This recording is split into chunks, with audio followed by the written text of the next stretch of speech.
आज के वीडियो में हम सीखेंगे कि पिवट टेबल कैसे बनाते हैं। फर्स्ट सबसे पहला क्वेश्चन ये आता है कि हम पिवट टेबल क्यों बना रहे हैं।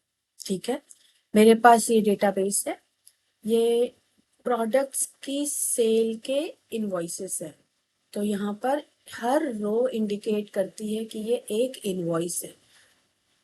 फॉर एग्जाम्पल, हमारे पास कोई कस्टमर आया, उसने हमसे एक पावर बैंक परचेज किया, उसने 800 पावर बैंक यूनिट्स परचेज किए 8 अप्रैल को, और हर पावर बैंक की प्राइस थी 223 रुपीज। टोटल रेवेन्यू ये जनरेट हुआ। ऐसे ही एक दूसरा एक कस्टमर आया, उसने हमसे उसने भी हमसे पावर बैंक पर परचेस किया। ठीक है, तो ऐसे हमने हर इनवॉइस की एक रो जनरेट किया है। ठीक, अब हमको ये सारे इनवॉइसेस को समराइज करना है। जैसे आ, आप सेल करते जाओ और आफ्टर 3 मंथ्स या आफ्टर 6 मंथ या फिर आफ्टर 1 क्वार्टर आप चाहोगे ये देखना कि मुझे पावर बैंक कैटेगरी में कितनी सेल हुई, हमारा कितना रेवेन्यू जनरेट हुआ हर कैटेगरी में। या फिर आपके बिजनेस का क्वेश्चन है कि हमने कितनी यूनिट टोटल पावर बैंक की सेल की है। ठीक है, या फिर आप सोचोगे केबल कैटेगरी में हमने कितने यूनिट सेल किया। सो इस तरीके के बिजनेस क्वेश्चंस के आंसर के लिए बेस्ट टूल है पिवट टेबल। कोई फॉर्मूला टाइप नहीं करना है आपको, सिर्फ ड्रैग और ड्रॉप मेथड से आप बहुत इजीली अपनी रिपोर्ट्स बना लेंगे। देखते हैं कैसे।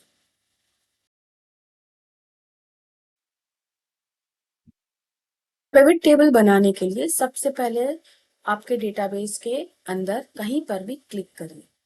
मैंने आपको पहले भी बताया है कि Excel has inbuilt intelligence, means Excel के अंदर खुद की इंटेलिजेंस है, जिसके कारण वो पता लगा लेता है कि आपका डेटा कहाँ तक है। बस एक चीज ध्यान में रखनी है कि बीच में ब्लैंक रो या ब्लैंक कॉलम नहीं होना चाहिए। तो मैंने कर्सर बीच में रखा and click insert tab on the ribbon, click pivot table. ये स्क्रीन आई क्रिएट पिवट टेबल। एक्सेल ने आइडेंटिफाई कर लिया कि मेरा डेटाबेस कहाँ से कहाँ तक है, और ये क्रिएट करने वाला एक न्यू वर्कशीट। हम चाहें तो कोई भी एग्जिस्टिंग वर्कशीट में भी रख सकते हैं। हमको यहाँ बताना पड़ेगा कि कौन सी शीट और कौन सा सेल। मुझे न्यू वर्कशीट चाहिए, then click okay.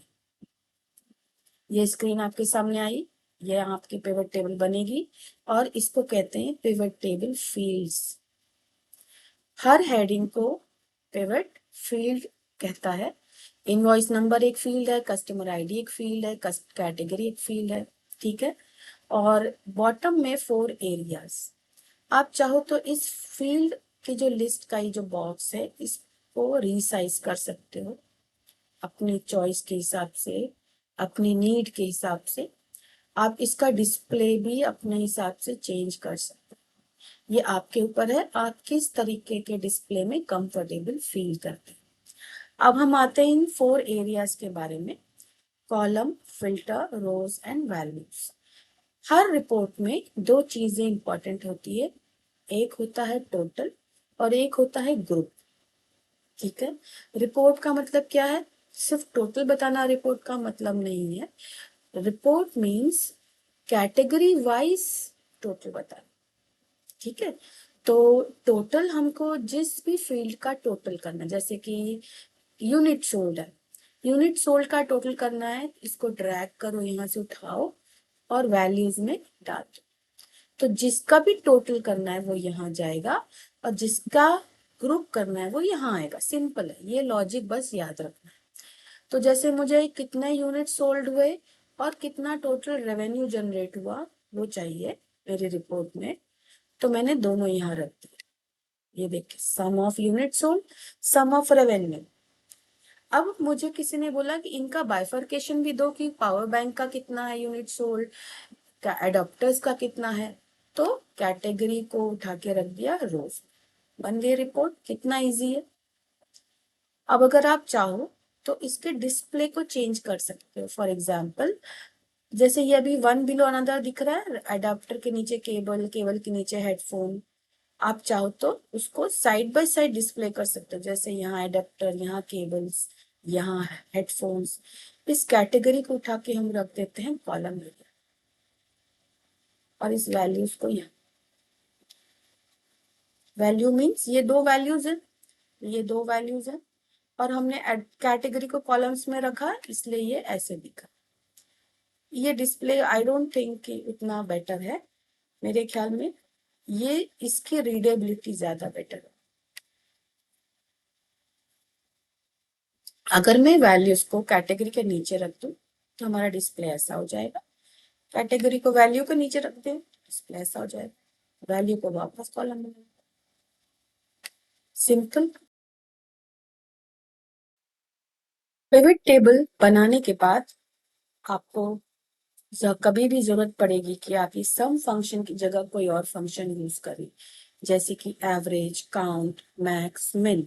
Bye default pivot sum function अपने आप ही सेलेक्ट कर लेता है, बिकॉज यूनिट सोल्ड एक नंबर डेटा है, इसलिए सम आ गया। अगर कोई और डेटा हमने यहाँ ड्रैग किया होता जैसे टेक्स्ट, तो वो अपने आप उसको काउंट ले लेता।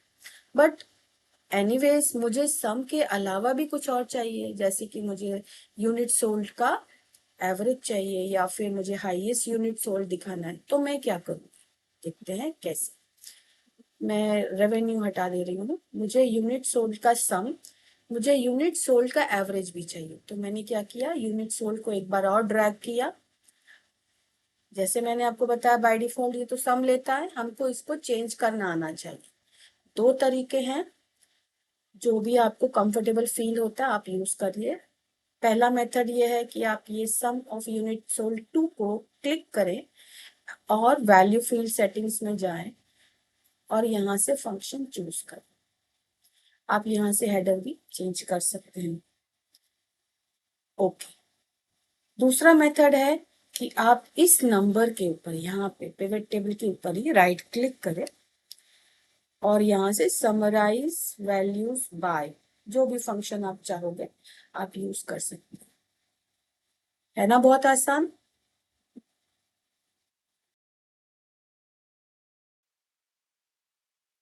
पिवट टेबल बनाने के बाद अगर आपके डेटाबेस में कोई भी एडिटिंग होती है, जैसे कि आपने सोचा कि ये 803 यूनिट सोल्ड बाय मिस्टेक लिखा गया है, ये तो 812 है, तो आपने इसको चेंज कर दिया। अब आपने रिपोर्ट तो बना चुके हैं, जैसे ये पिवट में हम बना चुके हैं, बट पिवट बनाने के बाद अगर हम यहाँ कोई भी एडिटिंग करते हैं तो कभी भी ये अपने आप रिफ्रेश या अपडेट नहीं होगा, ये बात याद रखिए। आपको वहां एडिट करने के बाद यहाँ आकर राइट क्लिक और रिफ्रेश करना पड़ेगा। ये देखिए हो गया 8313, पहले दूसरा नंबर था। ठीक है। सो आइडियली हमको रिपोर्ट कब बनानी चाहिए, जब मेरा पूरा डेटाबेस ठीक से बन गया है, हम रिपोर्ट उसी के बाद बनाते हैं। लेकिन we all are human being, गलती सबसे होती है, तो हो सकता है गलती सुधारने के लिए हमने यहाँ पे कुछ एडिटिंग की बाद में, रिपोर्ट बनाने के बाद कर सकते हैं, नो प्रॉब्लम। बस याद रखिए कि एडिटिंग करने के बाद आप अपने पिवट में जाएंगे और क्या करेंगे, राइट क्लिक, रिफ्रेश। ठीक है।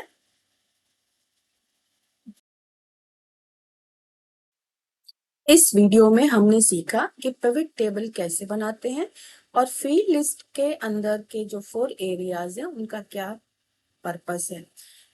एक बहुत इंपॉर्टेंट बात कि ये फीचर कब काम नहीं करेगा। एक बात याद रखिए, अगर आपका लेआउट प्रॉपर नहीं है, मींस अगर आपका लेआउट ऐसे है तो ये पिवट टेबल वर्क नहीं करेगा। क्या प्रॉब्लम है इस लेआउट में, हमारे जो हेडर्स हैं, जो कि हम जब पिवट बनाते हैं तो फील्ड लिस्ट के अंदर फील्ड बन के सामने आते हैं। हमारे जो हेडर्स हैं वो रोज में मेंशन है।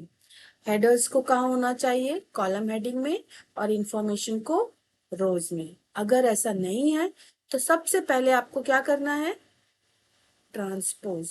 आप मेरा वीडियो नंबर 9 देखिए, उसमें मैंने ट्रांसपोज एक्सप्लेन किया है और ये भी बताया है कि अगर आप ट्रांसपोज नहीं करेंगे तो पिवट काम नहीं करेगा। ठीक है, सो पहले इसको ट्रांसपोज करिए और उसको इस फॉर्मेट में लेके आइए, इस लेआउट में लेके आइए, उसके बाद आपका पिवट काम करे। Understood? Share the video, spread the knowledge.